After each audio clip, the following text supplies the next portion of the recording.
Saudara-saudara hadirin yang berbahagia, salah satu nikmat yang diberikan Allah kepada kita di dalam kehidupan ini ialah bahwa Allah Subhanahu wa ta'ala telah menciptakan segala sesuatu serba berpasang-pasangan. Dalam surah Yasin ayat 36 dijelaskan, Subhanallazi khalaqal azwaja kullaha mimma tumbitul ard wa min anfusihim wa mimma la ya'lamun. Maha suci Allah yang telah menciptakan segala sesuatu itu serba berpasang-pasangan, dari apa yang tumbuh di permukaan bumi, apa yang ada di dalam diri mereka sendiri, dan apa-apa yang mereka tidak mengetahuinya. Demikianlah kita lihat siang berhadapan dengan malam, benar berhadapan dengan salah, dan laki-laki berhadapan dengan perempuan. Setelah Allah menciptakan segala sesuatu itu serba berpasang-pasangan, maka Allah menetapkan aturan permainan yang mengatur seluruh kehidupan makhluk yang serba berpasang-pasangan itu. Kita tentu maklum, apapun saja yang kita lakukan dan kita perbuat tanpa ada aturan akan berakhir dengan kekacauan. Cobalah kita bikin satu sekolah, buka satu sekolah, tidak usah pakai aturan, tentu kacau. Bikin organisasi tanpa memakai aturan, tentu kacau. Demikian daripada kehidupan ini, kalau tanpa ada aturan, tentu kekacauan yang akan timbul. Allah pencipta manusia. Allah tahu benar kemampuan maksimal manusia. Oleh sebab itu, aturan permainan yang diturunkan Allah tentu sesuai benar untuk manusia. Satu contoh kecil. Pabrik mobil di Jerman bikin mobil namanya Mercy. Seiring dengan itu, dia keluarkan buku petunjuknya. Mobil ini namanya Mercy. Kecepatan maksimal sekian ratus kilometer per jam. Daya angkut maksimal sekian ratus kilogram. Kalau rusak memperbaikinya begini, onderdilnya pun ini. Karena pabriknya yang membuat mobil, lalu pabriknya pula yang mengeluarkan buku petunjuk, sudah tentu buku petunjuk itu sesuai benar dengan mobilnya. Dan tidak bisa kita punya mobil Mercy rusak, lalu kita perbaiki dengan menggunakan buku petunjuk yang dikeluarkan oleh pabrik mobil Toyota misalnya. Jelas mobil bukan tambah baik, malah makin hancur tidak karu-karuan. Kalau manusia menginginkan satu hidup yang baik, tidak ada pilihan lain, dia harus memakai aturan yang diturunkan oleh yang bikin manusia. Dan aturan itu telah turun dalam bentuk agama Islam yang kita cintai ini. Manusia laki-laki dihiasi dengan perasaan senang cinta kepada perempuan. Itu biasa, normal, wajar. Tapi lalu Allah menurunkan aturan permainan yang kalau peraturan ini dilanggar akan membawa kerugian bagi manusia sendiri. Bahwa laki-laki senang sama perempuan itu normal. Agama membuat aturan, silahkan senang, tetapi lewat satu pintu yang disebut nikah.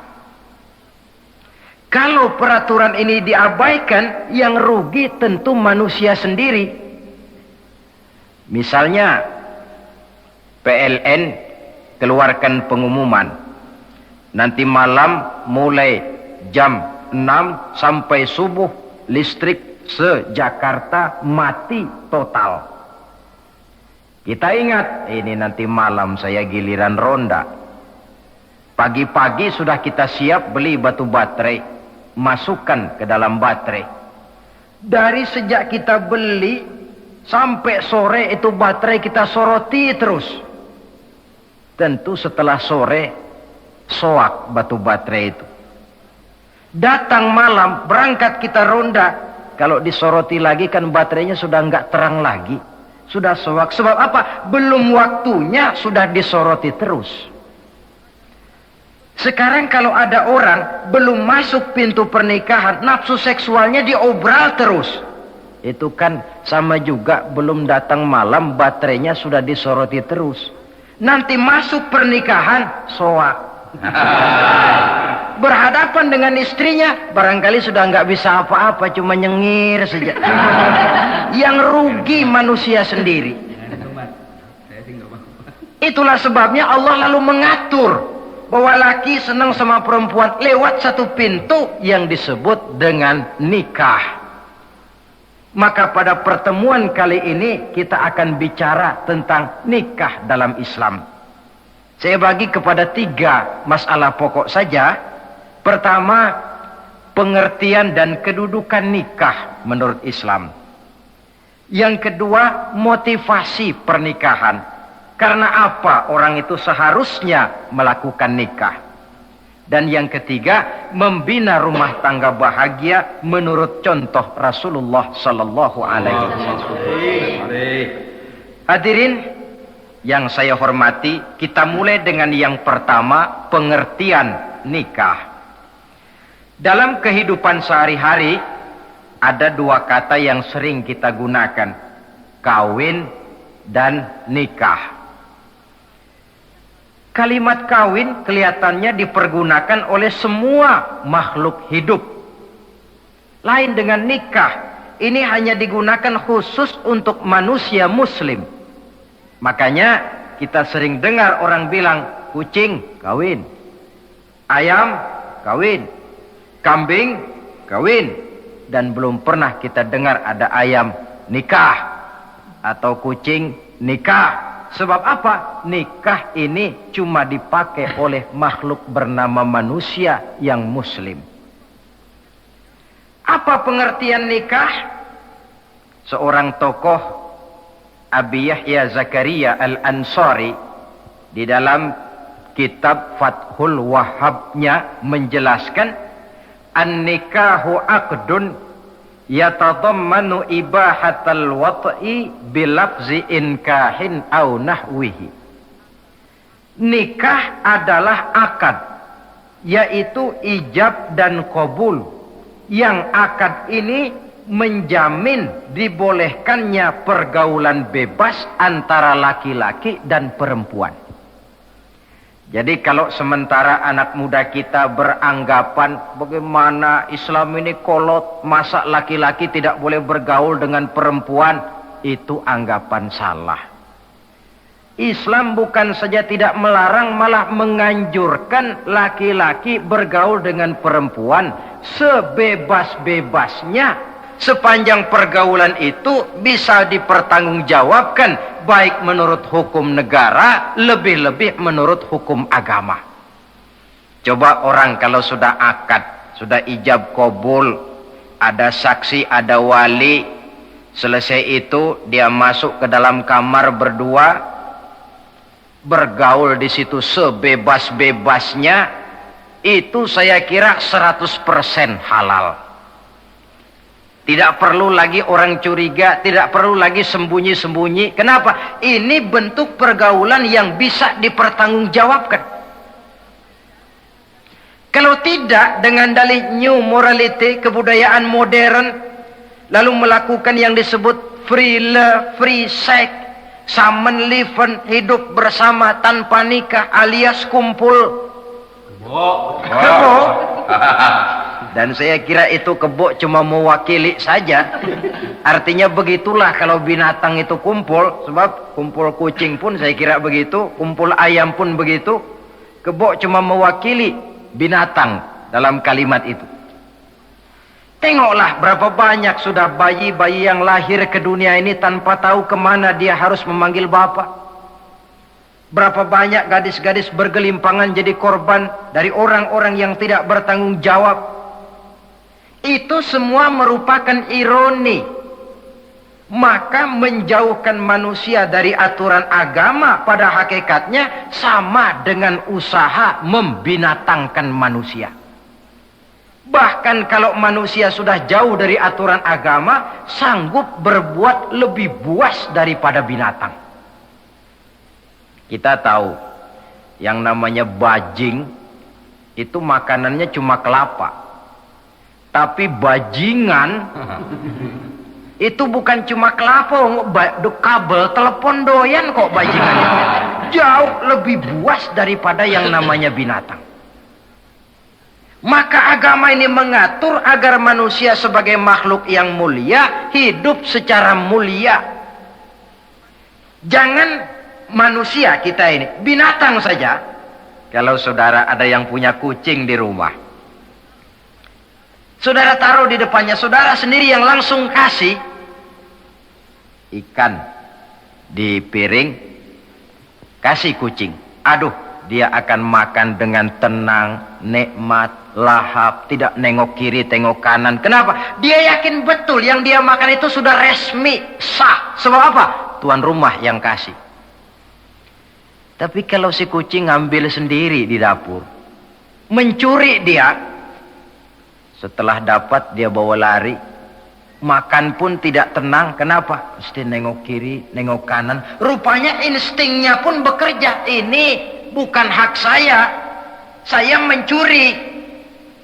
Saudara-saudara, tengok orang yang sudah terlibat dalam pergaulan suami istri yang sah. Itu kan gak perlu tengok kanan, tengok kiri. Gak perlu takut-takut. Kenapa? Sudah sah. Tapi kalau yang bukan istrinya, wah itu pun sudah seperti kucing nyolong ikan, tengok kiri, tengok kanan, tidak pernah mengalami ketenangan. Itu selintas pengertian nikah. Lalu bagaimana kedudukan nikah menurut Islam ini? Ternyata nikah dalam pandangan Islam tidak cuma sekedar untuk memenuhi kebutuhan biologis manusia, tidak cuma sekedar untuk memperkembangbiakkan keturunan, tidak cuma sekedar untuk mendapat ketenangan hidup. Lebih tinggi daripada sekedar itu, nikah dalam pandangan Islam ibadah. Jadi kalau kita ditanya, Pak, ibadah apa yang paling enak dalam Islam? Jawabannya jelas, nikah. Begitu enaknya ibadah yang namanya nikah ini, sampai yang sudah pernah pun pengen ulangan. Ibadah. Tetapi tentu ada konsekuensi. Oleh karena nikah ibadah, dan semua ibadah dalam Islam tidak boleh dikerjakan setengah hati atau main-main. Sholat ibadah, tidak boleh main-main atau setengah hati atau coba-coba. Puasa ibadah, tidak boleh main-main, setengah hati atau coba-coba. Dan oleh karena nikah pun ibadah, punya nilai sakral, juga tidak boleh main-main, setengah hati atau coba-coba. Dus nikah eksperimen tidak dikenal dalam Islam. Mas, saya dengar sampean sudah nikah ya? Iya mas, saya cuma nyoba saja kok ini kok. Kalau enak terus, enggak ya bubar. Ini tidak ada nikah eksperimen, sebab dia punya nilai sakral yang bermotifkan ibadah. Itu pengertian dan kedudukan nikah. Lalu apa motivasi suatu pernikahan? Karena apa seharusnya orang nikah itu? Apa landasannya? Saudara, hadis yang diriwayatkan oleh Imam Bukhari, Muslim, Abu Dawud dan Ibnu Majah dari Abi Hurairah menjelaskan, Nabi bersabda, tunkahul mar'atu li arba'in. Nikahilah perempuan karena 4 perkara. Kalau dia perempuan tentu nikahilah laki-laki karena 4 perkara. Memilih jodoh, nah inilah lengkapnya konsepsi Islam. Milih jodoh saja Islam itu memberikan petunjuk kok. Karena apa orang memilih jodoh itu? Kata Rasul yang karena 4 faktor. Pertama, liha. Karena dia orang kaya, cari yang kaya. Yang kedua, lihasabiha. Karena dia keturunan orang baik-baik, cari keturunan orang baik-baik. Yang ketiga, lijamaliha, karena dia cantik, cari yang cantik. Dan yang keempat, lidiniha, karena dia orang taat beragama. Cari orang yang taat beragama. Kalau berkumpul keempat-empatnya, rasanya surga dunia sudah. Coba lihat. Suami mana sih yang tidak bangga punya istri cantik, kaya, keturunan orang baik-baik, lalu taat beragama? Atau istri mana sih yang tidak bangga punya suami ganteng, kaya, keturunan orang baik-baik, dan taat pula beragama? Tapi kan terus terang, yang kumpul keempat-empatnya kan boleh dibilang jenis makhluk langka ini. Sulit. Kadang-kadang cantik, kaya, akhlaknya kayak setan.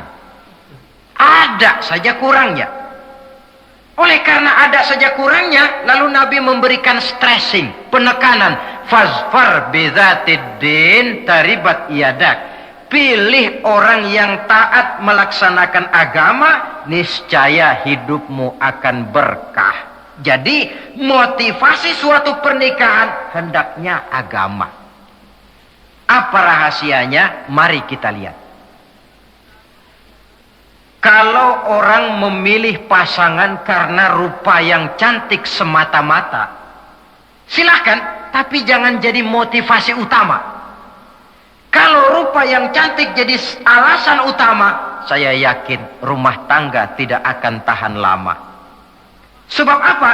Pertama, yang namanya cantik itu relatif. Artinya bergantung siapa yang memandang. Yang menurut saudara cantik, menurut saya belum tentu cantik. Yang kata saya cantik, menurut saudara barangkali itu yang jelek. Relatif. Saya kalau ditanya orang, Ustadz, siapa perempuan paling cantik di dunia ini? Tentu saja saya jawab, istri saya. Apa saudara lalu protes? Salah Ustadz, yang cantik istri saya, bukan istri Ustadz. Saya bilang, masa bodoh saya nggak ngurusi istri sampean. Betul. Cantik itu relatif. Sehingga di kalangan para ahli cinta, sampai sekarang masih jadi perdebatan. Sebenarnya cantik yang bikin orang jatuh cinta, apa cinta yang membuat orang jadi kelihatan cantik? Dua-duanya bisa terjadi. Mungkin karena cantik orang jatuh cinta, dan bisa juga karena sudah kadung cinta orang kelihatannya jadi cantik. Tapi yang jelas cantik relatif. Yang relatif tidak bisa dijadikan sandaran utama. Yang kedua, yang namanya cantik itu temporer. Artinya berubah oleh pergeseran masa dan pertukaran waktu. Sekarang dia cantik, of course. Sedang sweet 17-an, sedang honeymoon, sedang bulan madu, sedang pengantin baru, tentu saja cantik. Punya dia anak satu, kecantikan mulai menurun. Punya dia anak dua, kulit mulai keriput. Punya dia anak tiga, apalagi tak pandai bersolek, sudahlah onderdil mulai pada copot. Kalau rumah tangga didasarkan kepada rupa yang cantik saja, selesailah rumah tangga sampai di situ. Yang ketiga, di atas langit, rupanya masih ada langit lagi. Di atas yang kita anggap cantik, rupanya masih ada yang lebih cantik. Kalau cantik yang kita kejar, kita akan jadi petualang yang pindah dari perempuan satu ke perempuan yang lain. Cinta bajak laut namanya. Di mana kapal berlabuh, di sana cinta mendarat. Saudara hadirin yang saya hormati, padahal sate dengan singkong itu kan bedanya cuma di tenggorokan. Kalau sudah masuk ke dalam perut, kenyangnya barangkali sama. Malah barangkali besok pagi kalau keluar lebih bau, lebih tidak enak baunya sate itu daripada singkong.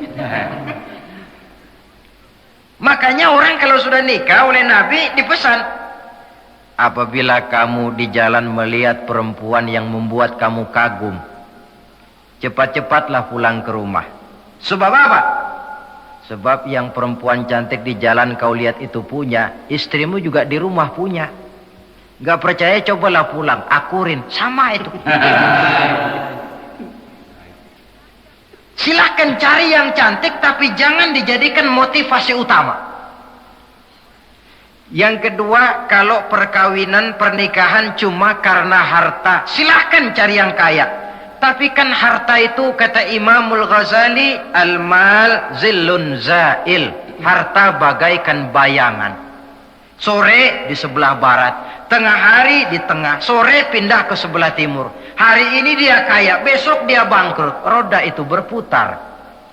Kalau harta dijadikan pilihan utama, boleh jadi dalam hidup berumah tangga ada pepatah, ada uang abang disayang, tidak ada uang abang melayang. Artinya pun rumah tangga tidak akan tahan lama. Yang ketiga, kalau karena keturunan, persilahkan cari keturunan yang baik-baik. Namun toh pada akhirnya orang diajarkan bahwa kita ini mau besar atau tidak, bukan dengan jalan menyempeng kepada kebesaran orang lain, tetapi ditentukan oleh kepribadian kita sendiri. Sekarang kalau karena agama, Nabi berikan penekanan fazfar bidzatid din taribat yadak. Pilih orang yang taat beragama, niscaya hidupmu akan beruntung. Apa rahasianya? Tidak lain rumah tangga Rasulullah sallallahu alaihi wasallam. Yang ini artinya kita sudah masuk kepada bagian ketiga, bagaimana membina rumah tangga bahagia menurut contoh baginda Nabi. Saudara, bagaimana sih rumah tangga Rasul itu?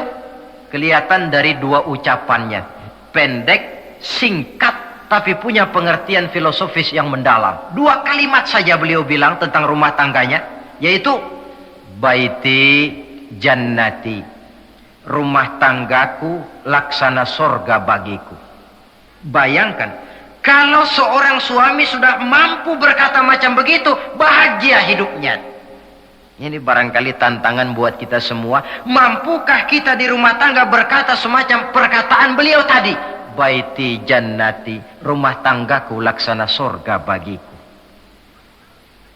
Padahal dari sejarah kita baca, Rasul itu rumahnya kecil. Tidurnya di atas pelepah daun korma, sampai berbekas di pipinya. Sarapan paginya seteguk zam-zam, sepotong roti, kadang-kadang 3 butir korma. Tempat tidurnya bukan alga spring bed atau Dunlopillow macam kita punya. Di rumahnya tidak ada mebel spaghetti model yang lagi ngetop-ngetopnya. Entoh di tengah rumah macam itu, beliau sanggup berkata, baiti jannati. Kenapa kita yang hidup di zaman di mana fasilitas mestinya lebih menunjang, kok malah banyak yang berkata sebaliknya? Baiti nari, rumah tanggaku laksana neraka bagiku. Padahal dilihat dari segi materi, rumahnya bertingkat, mobilnya serba berkilat, uangnya banyak berlipat-lipat, istri pun cantik memikat, kadangkala boleh jadi jumlahnya 4. Tapi tiap hari kiamat. Kenapa ini? Marilah kita lihat. Ternyata rumah tangga Rasul itu motivasinya tidak lain agama. Agama menuntun suami dan istri masing-masing untuk tahu kewajiban dan tahu haknya. Kalau kewajiban sudah dilaksanakan, lalu hak diberikan, akan timbul pengertian, understanding. Kalau sudah ada saling pengertian, akan timbul ketenangan, feeling of security. Dan ketenangan tangga utama untuk mencapai yang disebut bahagia. Itu sebabnya hakikatnya membicarakan rumah tangga yang berdasarkan agama tidak lain adalah bagaimana seharusnya seorang suami melaksanakan kewajibannya dan seorang istri melaksanakan tugasnya. Artinya kewajiban suami itu apa? Kewajiban istri itu apa? Kewajiban istri hak suami, kewajiban suami hak untuk istrinya menurut tuntunan dan tuntutan agama. Saudara hadirin, menurut hadis riwayat Abu Dawud dari Muawiyah bin Haidah, satu hari Rasul ditanya, "Ya Rasul, Apa sih hak istri-istri kami ini? Artinya kewajiban kami sebagai suami ini apa? Rasul menjawab, pertama, antat'amaha iza ta'imta. Kau beri istrimu makan sebagaimana engkau makan. Kewajiban seorang suami yang pertama. Kewajiban yang menyangkut masalah pangan. Di sini rumah tangga berfungsi sebagai pengatur ekonomi. Seorang suami yang adil, makanan yang dia makan sama dengan makanan yang dimakan oleh istrinya. Adalah zalim seorang suami. Kalau punya duit dia mampir di restoran, dia makan yang enak-enak, opor ayam, rendang telur, gulai, kare dan sebagainya. Istrinya di rumah cuma toge sama kangkung tiap hari. Istri berhak nuntut karena itu hak dia. Nah, saudara hadirin, tetapi seorang istri pun kalau sudah diberikan nafkah oleh suaminya untuk mengatur makanan, dia harus pandai mengaturnya dengan sebaik-baiknya. Menu yang teratur, gizi yang lengkap, dan saya kira yang namanya 4 sehat 5 sempurna itu kan tidak berarti bahwa hidup ini harus serba mewah, tidak. Yang penting ada variasi sehingga tidak merangsang suami untuk makan di luar. Jangan misalnya tahu suaminya senang jengkol lalu tiap hari saja jengkol. Itu kan bisa kejengkolan suami itu. Dengan demikian, masalah yang kelihatannya sepele tetapi yang sebenarnya bisa menjaga keharmonisan atau malah keretakan rumah tangga harus kita perhatikan dengan sebaik-baiknya. Suami memberikan nafkah.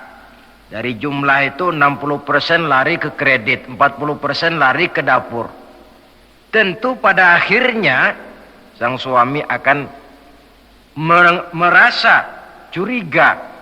Padahal barangkali istrinya pun berniat baik, cuma hanya tidak ada keterbukaan di dalam mengurus masalah-masalah yang berhubungan dengan dapur. Inilah kewajiban yang pertama dari seorang suami, kewajiban yang menyangkut masalah pangan. Lalu yang kedua, wa taksuwaha izaktasaita. Engkau beri istrimu pakaian sebagaimana engkau berpakaian. Suami yang adil, pakaian yang dia pakai sama harganya dengan yang dibelikan untuk istrinya. Kecuali tentu kalau istrinya ridho.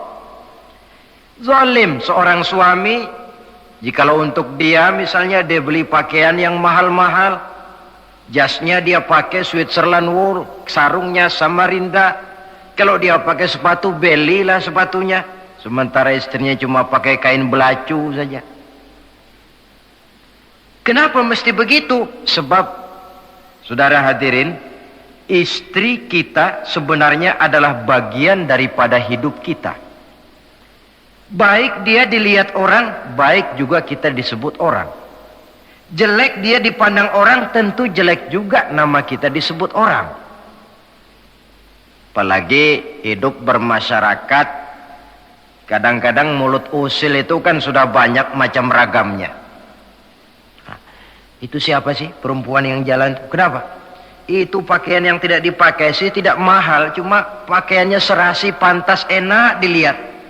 Oh, terang saja dia kan istrinya si Miun.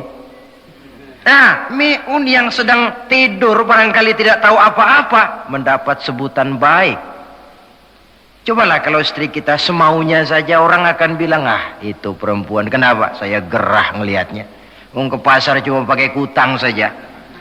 Tentu suami pun akan mendapat sebutan yang tidak baik. Cuma sang istri kalau sudah dibelikan pakaian oleh suami, termasuk alat-alat kecantikan di dalamnya, pakaian itu tentu dipakai niat pertama adalah untuk menyenangkan hati suami. Seorang istri yang memakai bedak untuk menyenangkan suami, misalnya tiap polesan bedak ada pahalanya. Dia pakai lipstik untuk menyenangkan hati suaminya, tiap goresan lipstik ada pahalanya, bernilai ibadah. Ini kewajiban yang kedua. Yang ketiga, wala tadribil wajha. Kalau marah, jangan memukul muka. Maksudnya apa ini? Kewajiban memberikan perlindungan. Sehingga si istri merasa ada tempat dia mengadu, ada tempat dia melarikan persoalan, ada tempat dia bergantung. Kalau marah jangan memukul muka. Dan memukul itu pun upaya terakhir. Kalau tidak bisa dengan kata yang lemah lembut, agak sedikit keras katanya. Kalau dengan kata yang keras tidak juga bisa, pisah tempat tidur.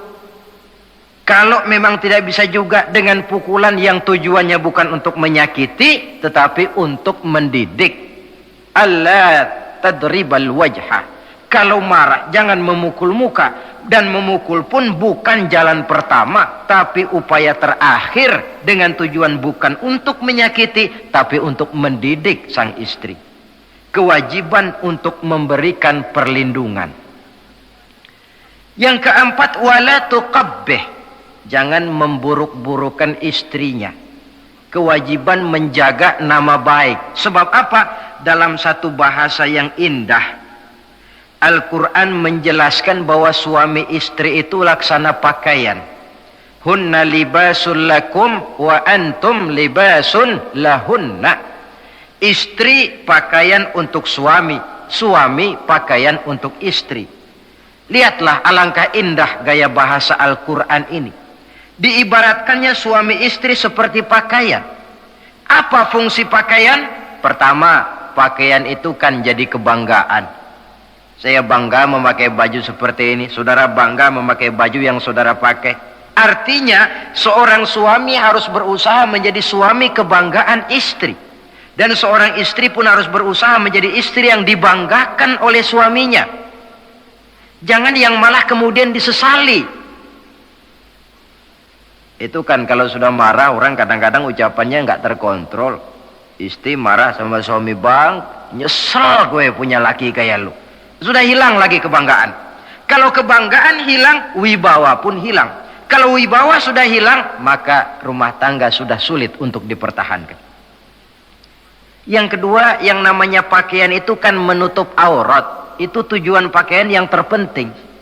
Artinya di sini, kalau seorang istri mempunyai kekurangan, suamilah yang menutupi. Kalau seorang suami mempunyai kekurangan, istri juga harus berusaha menutupi.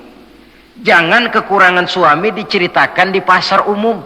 Atau kekurangan istri dibuka di mana-mana. Itu namanya suami istri tidak berfungsi sebagai pakaian, malah justru saling membuka aurat masing-masing. Iyalah kadang-kadang penyakit ini. Kadang-kadang yang namanya perempuan dari rumah itu berangkat ngaji katanya. Sampai di pengajian apa? Suaminya diakur-akurin. Bayu bagaimana suami? Wah, suami saya payah. Nah, dipayahkannya suaminya di mana-mana. Atau aib dan kekurangan istri diceritakan di mana-mana. Orang bertanya, gimana mas istrinya? Wah, gak maju. Loh, kenapa istrimu kan cantik? Iya, soal cantik sih iya, tapi tidurnya kok ngiler ini. Ini kan nggak perlu yang macam begini ini. Tidak bisa menjaga apa yang disebut security informasi. Fungsi pakaian sebagai suami istri tidak berjalan di dalamnya. Saling menjaga kehormatan diri. Ini yang keempat. Yang kelima, wala tahjur illa fil bait. Jangan berpisah dari istri kecuali di rumah. Maksudnya begini, kalau satu hari seorang istri suami marah kepada istrinya, tidak usah istri itu disuruh pulang ke rumah orang tuanya, ke rumah mertua lalu diusir. Tidak, cukup pisah tempat tidur saja. Ini maknanya wala tahjur illa fil baiti. Umpamanya, dek, malam ini saya sedang tidak enak pikiran, kau tidur di kamar belakang lah, saya kamar depan. Cukup pisah tempat tidur saja. Tidak perlu istri dipulangkan ke rumah orang tuanya.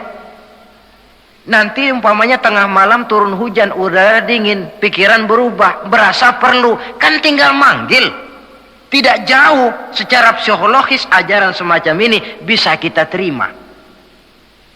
Saudara hadirin yang saya hormati, ini pada prinsipnya kewajiban seorang suami. Kewajiban yang menyangkut masalah pangan, sandang, perlindungan, memelihara kehormatan, dan menjaga ketenangan di rumah tangga dengan menyelesaikan persoalan rumah tangga itu secara intern. Jangan belum apa-apa sudah mertua diundang, orang tua dibon. Persoalan belum tentu selesai, tapi masalah sudah meluas. Cobalah kita selesaikan intern dulu. Kalau kemudian ternyata dianggap perlu mengundang orang tua, mertua, keluarga, baru kita upayakan ke arah itu. Ini kewajiban suami dan ini merupakan hak istri. Lalu bagaimana kewajiban istri sekarang ini? Istri kewajibannya merupakan hak untuk suami. Saudara, dari hadis yang diriwayatkan Imam Ibnu Majah dari Ali bin Yazid dari Abi Umamah, Nabi bersabda, "Mastafadal mu'minu ba'da taqwallahi azza wa jalla khairan lahu min zaujatin salihah." Bagi seorang mukmin, sesudah dia mempunyai sifat takwa kepada Allah, tidak ada yang lebih membawa manfaat selain daripada istri yang solehah. Istri solehah itu yang bagaimana? Yang hidup mampu melaksanakan kewajibannya. Apa kewajibannya? Kata Nabi, pertama, in amaroha atau athu. Kalau diperintah, dia taat. Kewajiban istri yang pertama, taat kepada suaminya. Begitu besar kewajiban taat kepada suami, sampai-sampai Nabi pernah menyatakan, "Lau kuntu amiran ahadan ayyasjuda li ahadin la amartul mar'ata an tasjuda li zawjiha." Kalau saja boleh, kata Nabi, aku memerintahkan manusia sujud kepada sesama manusia, tentu aku perintahkan istri untuk sujud kepada suaminya. Untung saja sujud kepada manusia tidak boleh.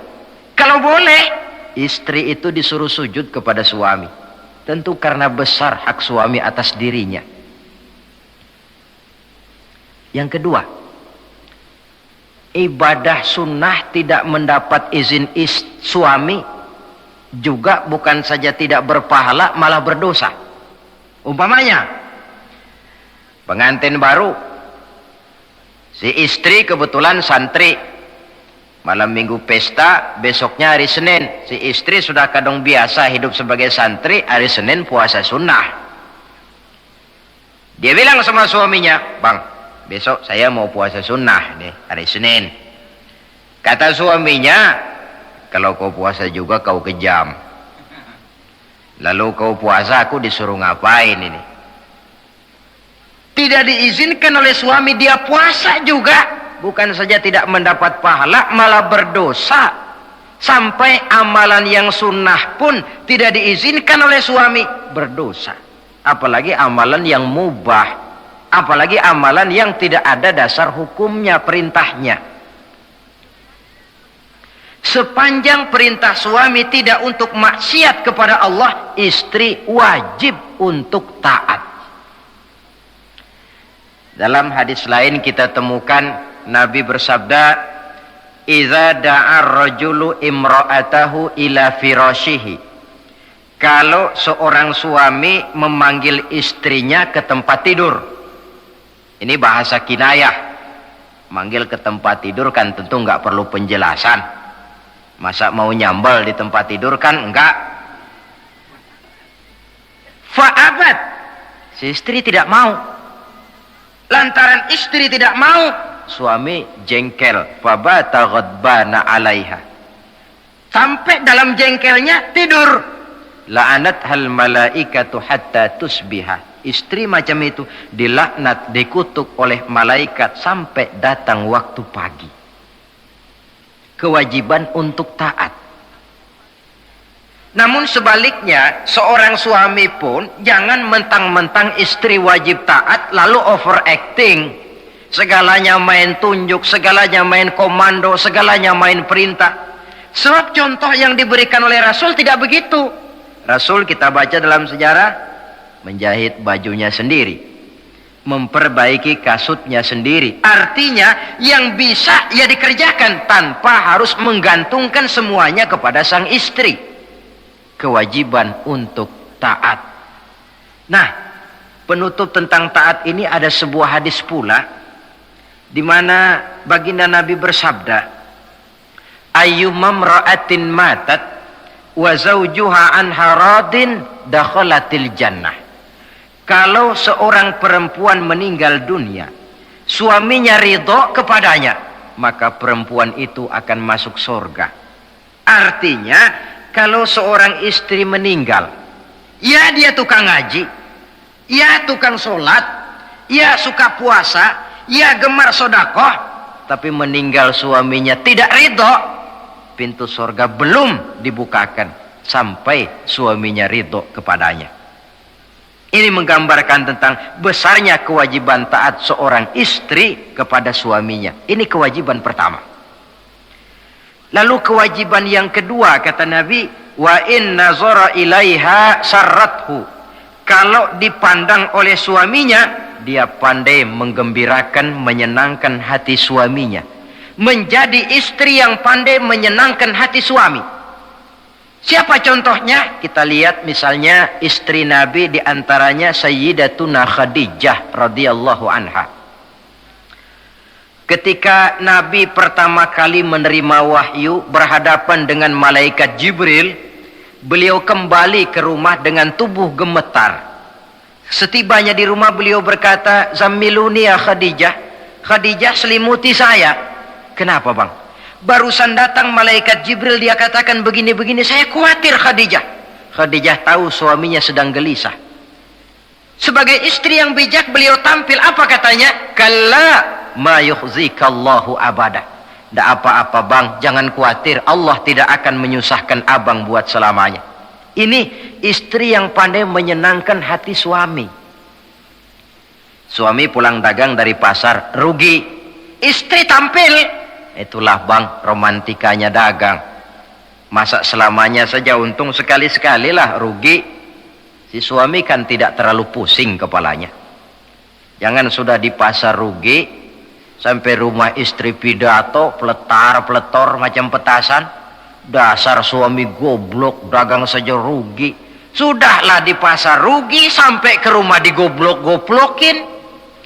Itu nanti suami kan bisa kena penyakit yang disebut broken home. Penyakit nggak betah di rumah. Seorang istri kalau suami sudah kena penyakit tidak betah di rumah, itu mesti siap-siap mental untuk dimadu. Nah, jadi kalau tidak dimadu bagaimana? Berusaha bikin betah suami di rumah. Suami pulang kantor jam 2, setengah 2 dandan, kalau perlu setel habis. Kalau perlu kelihatan suami akan datang, bukakan pintu, sambut dengan senyum. Apalagi kalau senyumnya Pepsodent. Saya kira suami bagaimanapun lelahnya, peras keringat, banting tulang, pulang mencari nafkah, kalau kembali di rumah disambut dengan senyum, hilang capeknya. Tapi bayangkan, sudahlah di kantor capek, peras keringat, banting tulang, sampai pula di rumah yang nyambut cuka sama kukusan. Sudah asem, monyong. Suami mana yang kerasan tinggal di rumah?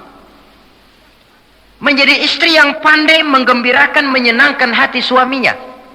Bahkan diizinkan bohong untuk menyenangkan hati suami. Umpamanya, suami kebetulan habis objeknya gol. Karena ingin menyenangkan istri, mampir di pasar beli kain batik.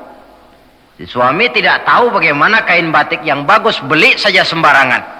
Sudah kainnya kasar, warnanya norak, harganya yang mestinya murah jadi mahal, dibawa pakaian itu pulang. Istri lihat dan tahu kalau ini batik jelek, norak, kasar, harganya pun murah. Tapi dia ingin menyenangkan hati suaminya. Suaminya tanya, bagaimana dek kain batik ini? Waduh bang, bagus betul kain ini. Pinter bener abang milih warna ini. Emang yang kayak begini ini bang, coba lihat tetangga kita, mana ada yang pakai kain kayak begini? Ya memang gak ada, jelek. Suami senang tentu. Lalu kain itu oleh istrinya, ngaji dipakai, keundangan dipakai, tidur dipakai, masak dipakai, nyuci pun dipakai. Suami makin bangga, wah kain yang saya beliin dipakai terus ini. Lain pula istrinya, dalam hati dia berpikir, biarin deh gue pakai terus biar cepat hancur, nggak ada urusan. Coba kalau waktu itu si istri jujur, dasar laki goblok, beli kain kayak begini, sono pulangin. Nah, mungkin suami yang sudah payah-payah mau menyenangkan hati istrinya malah berbalik pikirannya. Saudara hadirin, ini kelihatannya penting untuk menjaga suasana keharmonisan di dalam kehidupan berumah tangga. Begitu pula pengertian seorang suami. Rasul pernah pulang dari masjid agak larut malam, rupanya banyak orang bertanya. Ketuk pintu, assalamualaikum, sampai 3 kali tidak dibukakan pintu. Rupanya Aisyah lelap benar tidurnya. Rasul sadar beliau pulang kemalaman dan tahu istrinya capek bekerja di waktu siang. Asyraful anbiya wal mursalin ini menghormati istrinya. Salam 3 kali tak dibukakan pintu, bukan marah, malah gelar sorban di depan pintu. Di situ beliau tidur. Tengah malam Aisyah mau sholat, buka pintu, terkejut lihat suaminya tidur di depan pintu. Dibangunkan, begitu dibangunkan Rasul lebih dahulu berkata, Aisyah, maafkan saya pulang terlambat memang sebab banyak yang bertanya di masjid. Sudahlah tidur di depan pintu, begitu dibukakan beliau dulu yang minta maaf. Sulit jadi suami semacam ini. Yang enak kalau sudah nggak dibukain pintu, istri kepulesan, lalu sekali buka pintu kan yang enak kita tunjuk jidatnya, lo tidur kayak kebo ya. Saudara hadirin, menjadi istri yang pandai menyenangkan hati suaminya, sebab tidak ada seorang suami bisa sukses baik di medan tugas, di masyarakat, di kantor, di toko, di tempat manapun kalau tidak ditunjang oleh peran serta dari para istrinya. Karena itulah perempuan walaupun peranannya tidak begitu kelihatan sebenarnya sangat menentukan. Seorang suami yang jujur, polos, lugu, sederhana, sanggup menjadi koruptor ulung karena didorong-dorong oleh istrinya, merangsang ketamakan suami. Istri dibakar oleh tetangganya. Bang, kenapa? Kau kan di kantor kepala bagian. Lalu tangga kita pegawai kecil saja bang, tapi coba lihat istrinya kalau pakai gelang kayak pelek beca bang gelangnya. Kau kepala bagian gak bisa beliin saya macam gitu, kepala bagian goblok. Lalu bagaimana bu, gaji saya kan sudah jelas segitu. Iya, kamu kan kepala bagian, apaan kayak di kantor sabet. Kalau sudah main sabet-sabetan begini, sudah merangsang suami untuk berbuat yang tidak baik. Kecil, tidak begitu kelihatan, tapi sangat menentukan.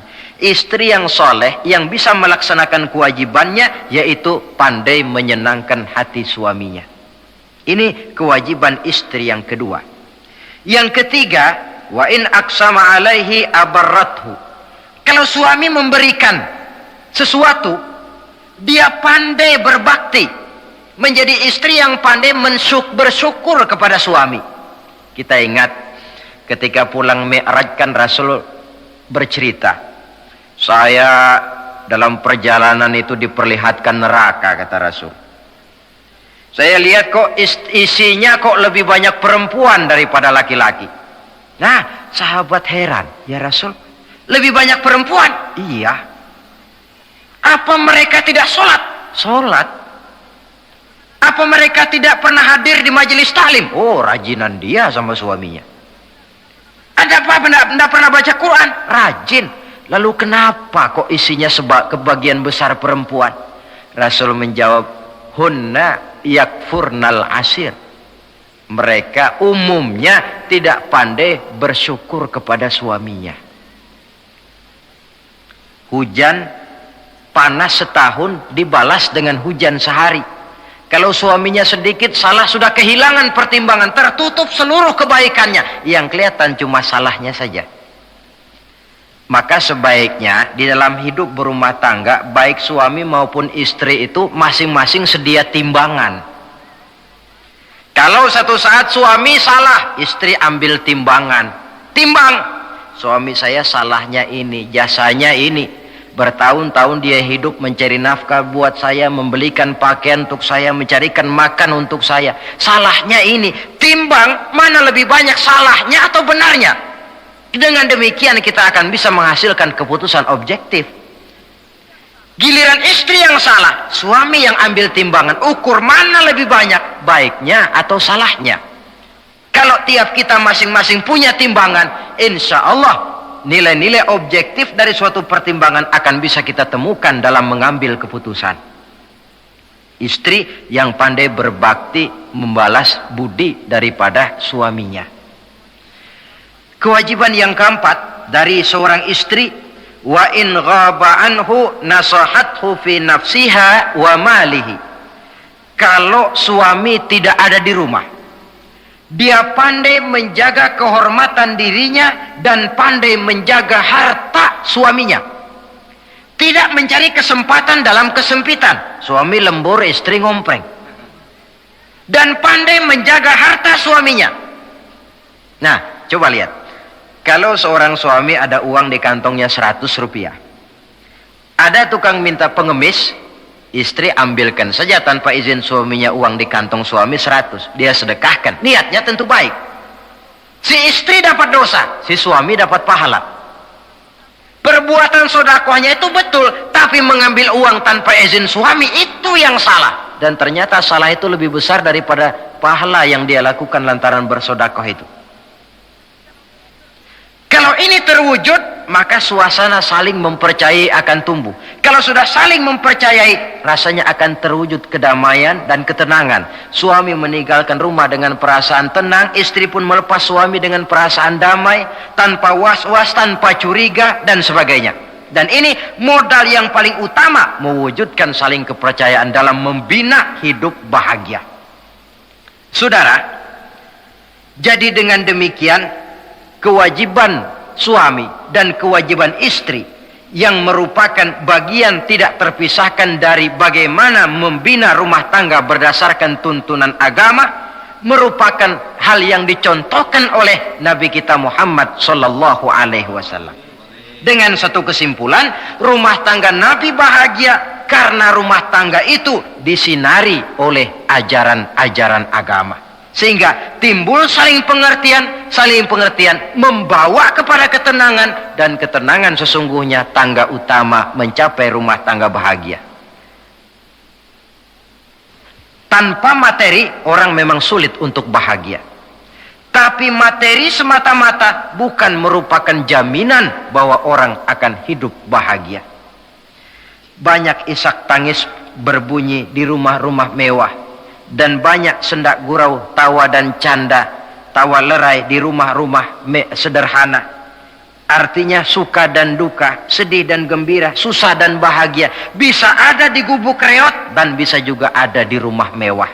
Ternyata bukan harta semata-mata yang menopang dan menjamin hidup itu akan bahagia, tapi satu rumah tangga yang dipancari oleh sinar agama di bawah naungan ridho dari Allah Subhanahu wa taala. Si istri taat melaksanakan ajaran agama, suami taat, lalu anak-anak pun hidup dalam suasana yang religius. Dari sana tumbuh pancaran sinar keagamaan. Irama agama mengalun dalam kehidupan rumah tangga kita. Berfungsilah dengan demikian rumah tangga sebagai tempat di mana kita mengamalkan ajaran agama kita. Alangkah nikmat satu rumah tangga. Istri ahli ibadah, suami pun ahli ibadah, anak-anak pun terbiasa oleh lingkungan untuk hidup melaksanakan suatu ibadah. Dan keberhasilan di rumah tangga awal untuk menuju keberhasilan di masyarakat, di tempat tugas, dan di tempat-tempat lainnya. Sebaliknya, kehancuran rumah tangga akan selalu menjadi awal kehancuran karier di masyarakat, di tempat kerja, dan di tempat-tempat lainnya. Oleh karena itu, berangkat dari hal semacam inilah, maka kita berkeyakinan rumah tangga yang bahagia ialah rumah tangga yang didasarkan kepada ajaran agama. Sehingga tercapailah kebahagiaan hidup di dunia yang langsung menopang kepada kebahagiaan hidup di akhirat nanti.